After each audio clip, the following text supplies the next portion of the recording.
Comment Jésus décrirait-il une vie réussie aujourd'hui? Quels conseils nous donnerait-il pour nous aider à construire ce bonheur auquel nous aspirons?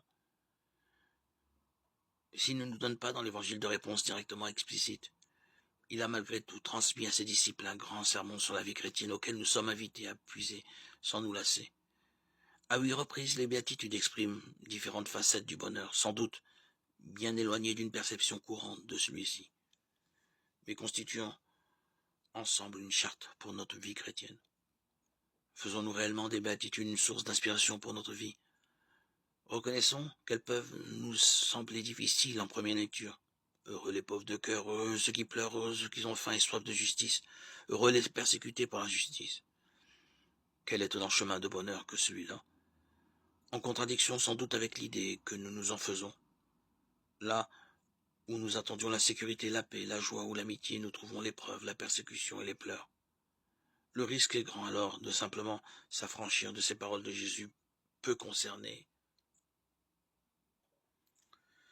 par ces injonctions irréalistes, et de les laisser aux spécialistes de la vie mystique qui seuls seraient en mesure d'en vivre. Les béatitudes se retrouvent alors assignées aux religieux, charge à tous les autres de trouver une voie plus réaliste pour leur bonheur. Moins radicalement, il y aurait aussi une façon de les comprendre de manière exclusivement spirituelle, c'est-à-dire un peu lointaine et abstraite, de telle sorte qu'elle manquerait d'orienter concrètement notre choix de vie.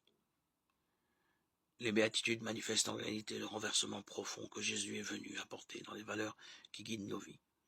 Il n'est pas question ici de réussite personnelle ou d'accomplissement, mais plutôt d'une voie d'humilité et d'abandon.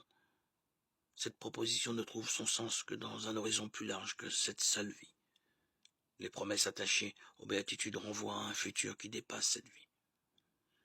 Ils seront appelés fils de Dieu, ils verront Dieu. Les béatitudes nous replacent finalement dans notre vocation fondamentale à la sainteté et à la vie en Dieu. Nous pouvons donc reconnaître en elles un chemin qui mène vers le bonheur. Le cheminement décrit faisant intervenir différentes vertus, l'humilité, la douceur, la force, la justice, la miséricorde, la pureté de cœur qui conduisent à la sagesse comme à la vertu suprême. Les béatitudes se présentent alors comme une voie d'intériorisation de la loi qui n'est plus simplement un ensemble de préceptes extérieurs, mais l'œuvre de l'Esprit Saint répandue dans nos cœurs.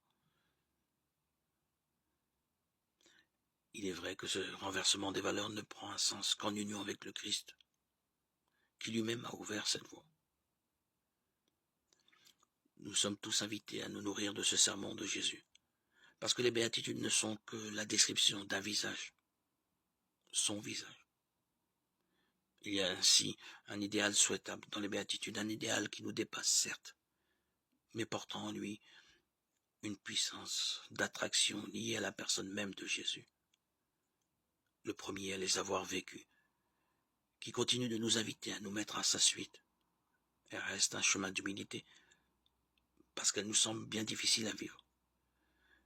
Mais notre foi nous assure que les grâces dont nous avons besoin nous sont toujours données pour qu'elles puissent transformer nos vies.